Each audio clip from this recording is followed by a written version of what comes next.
महिलाओं को गहनों से कुछ ज्यादा ही लगाव होता है और महिलाएं इन गहनों को पहनना भी बहुत पसंद करती हैं। लेकिन तब क्या हो जब इन्हीं गहनों के कारण उनकी जिंदगी जोखिम में पड़ जाए। आज की हमारी क्राइम स्टोरी में भी एक महिला मेगा, उम्र 42 साल, वो काफी गहने पहनकर मॉल में जाती है। लेकिन उसके साथ जो कुछ भी हुआ उसे जानने से पहले आप इस वीडियो को लाइक कर चैनल को सब्सक्राइब जरूर कर लें, क्योंकि मैं ऐसी ही क्राइम स्टोरी इस चैनल पर लेकर आता रहता हूं। तो चलिए शुरू करते हैं आज की क्राइम स्टोरी। साल 2011 के मई के आखिरी हफ्ते में इंदौर की पोस्ट लोकालिटी श्रीनगर कॉलोनी में एक परिवार रहने आता है, जिसमें कुल 4 सदस्य थे। परिवार का मुखिया निरंजन देशपांडे, जो पेशे से एक बैंक मैनेजर था, उनके परिवार में उनके अलावा थी उनकी पत्नी 42 साल की मेगा देशपांडे और बेटी 21 साल की अश्लेषा देशपांडे। साथ ही उनकी सास भी 76 वर्ष की रोहिणी भी उनके यहाँ पर कुछ दिनों के लिए रहने आई थी। पत्नी मेगा देशपांडे ने कॉस्मेटिक कंपनी की मेंबरशिप ली हुई थी और बेटी अश्लेषा अभी इंजीनियरिंग की पढ़ाई कर रही थी। इनकी ये फैमिली अभी इस शहर में नई थी और इन्हें यहाँ पर आए हुए अभी सिर्फ 2 ही हफ्ते हुए थे। फिर 19 जून 2011 को उसी फ्लैट में रहने वाली दीप्ति कपल मेगा देशपांडे के घर के पास से गुजर रही थी। तभी उसकी नजर पड़ती है मेगा के घर के दरवाजे पर, जो कि बंद था, लेकिन घर के आगे चारों तरफ खून से सने पैरों के निशान थे। ये सब देखकर दीप्ति घबरा जाती है और फिर इसी घबराहट में वो तुरंत मकान मालिक को इस बात की सूचना देती है। मकान मालिक भी बिना देरी किए तुरंत मौके पर पहुंच गए। मकान मालिक ने आते ही सबसे पहले घर में आवाज लगाई, लेकिन काफी देर आवाज लगाने के बावजूद भी अंदर से कोई भी जवाब नहीं आ रहा था। फिर मकान मालिक खिड़की से अंदर झांकने की कोशिश करता है, लेकिन जैसे ही वो अंदर का नजारा देखता है तो एकदम हक्का बक्का रह जाता है, क्योंकि घर के अंदर खून में लहूलुहान 3 लाशें पड़ी हुई थी। फिर मकान मालिक तुरंत इस बात की सूचना पुलिस को देता है और ये बात जैसे ही पूरी कॉलोनी में फैली, वैसे ही इनके घर के सामने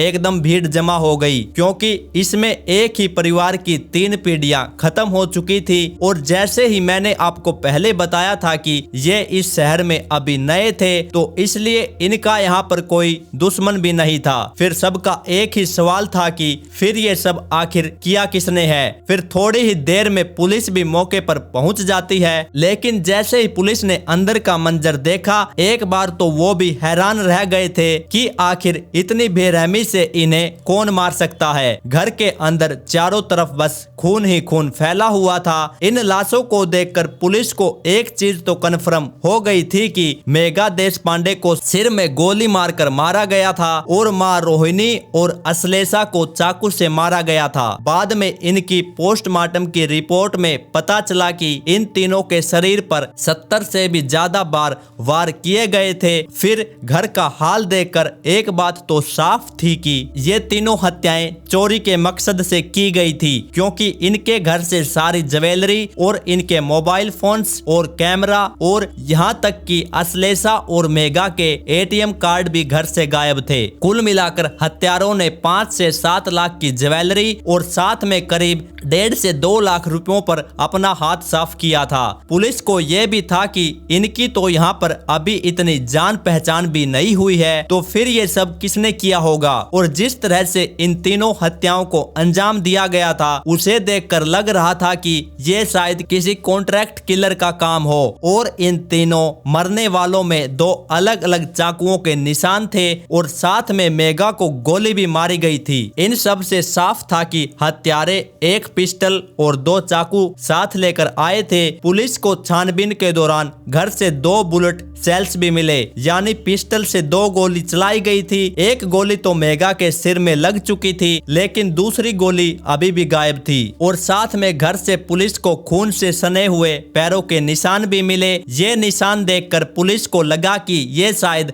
हत्यारे के पैरों के निशान होंगे और हत्या के बाद शायद वो भी जख्मी हो गया होगा। फिर पुलिस अधिकारियों ने इन पैरों के निशान का सैंपल लेकर फोरेंसिक टीम के पास भेज दिए और जल्द ही इन पैरों के निशान की फोरेंसिक रिपोर्ट भी आ गई और पुलिस का जो शक था वो एकदम सही था, क्योंकि वो खून के निशान इन तीनों में से किसी के भी नहीं थे। फिर ये साफ हो गया कि ये खून जरूर हत्यारे का ही है। फिर पुलिस ने इस कॉलोनी के आसपास और शहर में जितने भी हॉस्पिटल्स थे उन सबको अलर्ट कर दिया कि ऐसे ऐसे अगर कोई हाल ही में जख्मी व्यक्ति कोई आता है तो हमें जरूर सूचना देना, क्योंकि हत्यारे का जो घाव था वो काफी गहरा था और उसे इलाज के लिए हॉस्पिटल तो जाना ही था। पुलिस को छानबीन में काफी समय लग रहा था और पुलिस पर काफी प्रेशर भी आ गया था, क्योंकि अब तक ये केस मीडिया के पास भी पहुंच चुका था। फिर पुलिस ने इनके पड़ोसियों से पूछताछ की। पड़ोसियों ने बताया कि उन्होंने आखिरी बार इनके घर से एक लड़की को बाहर आते हुए देखा था। अब पुलिस ने मेघा और अश्लेषा की कॉल डिटेल्स को खंगालने का सोचा और जांच के दौरान पुलिस को एक अननोन नंबर पर शक होता है, क्योंकि वो नंबर इनके परिवार में से किसी का भी नहीं था और इस नंबर से हत्या वाले दिन भी बातचीत हुई थी और हत्या से पहले भी इस नंबर पर आमतौर पर बातें होती रहती थी। फिर पुलिस इस नंबर को ट्रेस करके उसकी लोकेशन निकालने का फैसला करती है। उन्हें पता चलता है कि 19 जून 2011 यानी जिस दिन ये हत्याकांड हुआ था उस दिन भी ये नंबर इस देशपांडे परिवार के घर में ही मौजूद था। पुलिस ने जब इस नंबर की डिटेल्स निकाली तो पता चला कि ये नंबर एक नेहा वर्मा नाम की एक लड़की का है। फिर पुलिस नेहा के बारे में जानकारी निकलवाती है तो पता चलता है कि नेहा वर्मा सेल्स गर्ल्स का काम करती है। फिर पुलिस नेहा पर नजर रखना शुरू करती है। हत्या के 3 दिन बाद यानी 22 जून 2011 को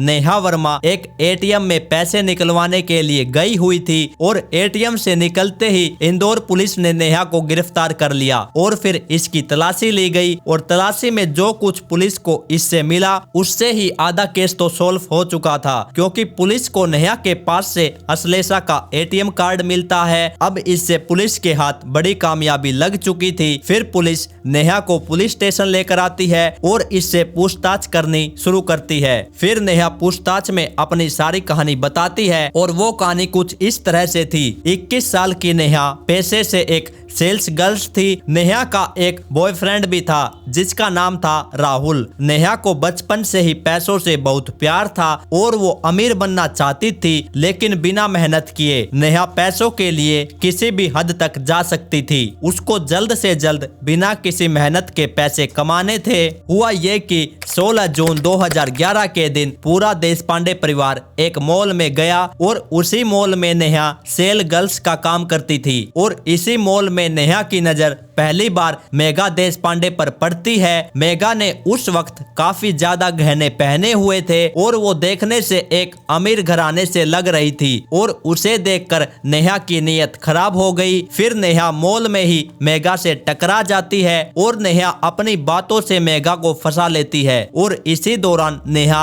मेघा का नंबर ले लेती है और मेघा से उसका एड्रेस भी पूछ लेती है। नेहा ने मेघा को अच्छे अच्छे कॉस्मेटिक्स के प्रोडक्ट्स को घर पर भेजने की बात कही और मेघा ने तो पहले से एक कॉस्मेटिक कंपनी की मेंबरशिप ली हुई थी, इसलिए मेघा मान गई। फिर नेहा ने ये बात अपने बॉयफ्रेंड राहुल को बताई और अपने प्लान में राहुल को भी शामिल कर लिया और राहुल जो था वो भी चोरी चकारी के मामले में जेल जा चुका था और साथ में फिर एक मनोज नाम के शख्स को भी प्लान में शामिल कर लिया जाता है। मनोज को इसलिए शामिल किया गया था क्योंकि मनोज के पास पिस्टल थी। ये तीनों पहले से ही चोरी के साथ साथ कत्ल का प्लान बनाकर गए थे। नेहा को मालूम था कि ये तीनों यानी मेघा, अश्लेषा और रोहिणी दिन में अकेली होती हैं, इसलिए 19 जून को नेहा ने मेघा को फोन करके अपने आने की बात कही और फिर ये तीनों प्लान के मुताबिक मेघा के घर पहुंच गए। घर पहुंचते ही मेघा ने नेहा को देखकर दरवाजा खोला, लेकिन नेहा के साथ साथ मनोज और राहुल भी जबरदस्ती से घर के अंदर घुस गए। मेघा ने इसका काफी विरोध किया, लेकिन इसके बावजूद तीनों घर के अंदर दाखिल हो गए। घर के अंदर घुसते ही मनोज ने मेघा पर चाकू से वार किया और इतने में ही राहुल ने मेघा पर गोली चला दी और गोली चलाते समय तभी एक गोली राहुल के पैर में लग गई और जांच के दौरान पुलिस को जो पैरों के निशान मिले थे वो किसी और के नहीं बल्कि राहुल के ही थे। फिर गोली की आवाज सुनकर अंदर से अश्लेषा और रोहिणी भी आ गई और और फिर इन तीनों ने अश्लेषा और रोहिणी पर भी चाकुओं से वार किया और उनकी वही मौके पर ही मौत हो गई। और अश्लेषा को मारने से पहले इन्होंने अश्लेषा को धमकाकर एटीएम का पिन भी पूछ लिया था और इन तीनों ने इस पूरे हत्याकांड को सिर्फ 15 मिनटों में ही अंजाम दे दिया था। फिर ये सब करने के बाद वो तीनों वहां से भाग गए। राहुल अपने दर्द से काफी तड़प रहा था, लेकिन नेहा ने उसको हॉस्पिटल जाने के लिए साफ मना कर दिया था। राहुल 2 दिनों तक ऐसे ही तड़पता रहा, पर जब उसका दर्द असहनीय हो गया तो वो 21 जून को हॉस्पिटल जाता है और वहां पर एडमिट हो जाता है। फिर पुलिस ने नेहा की बात सुनकर राहुल को हॉस्पिटल से और मनोज को उसके घर से गिरफ्तार कर लिया और बाद में ये भी साफ हो गया था कि जो गोली मेघा के सिर में लगी थी और जो दूसरी गोली राहुल के पैरों में लगी थी, वो दोनों गोली एक ही पिस्टल से चली थी। पुलिस को इन तीनों के घर से इनके वो कपड़े भी बरामद हुए जिन पर खून भी लगा हुआ था और इन तीनों के पास से वो सब सामान भी मिला जो इन्होंने देश पांडे परिवार के घर से चुराया था। फिर इन तीनों को कोर्ट में पेश किया गया और इस केस को कोर्ट ने रेयर ऑफ रेयर केस माना और इन तीनों को कोर्ट ने मौत की सजा सुनाई। लेकिन जो नेहा थी उसने अपनी सजा को उम्र कैद में बदलवाने की काफी अपील की, लेकिन उसकी ये अपील खारिज कर दी गई। तो दोस्तों, आपकी क्या राय है इस केस के बारे में, आप कमेंट करके जरूर बताइएगा। तो ये थी बस आज की क्राइम स्टोरी। जल्द ही मिलेंगे एक और नई क्राइम स्टोरी के साथ।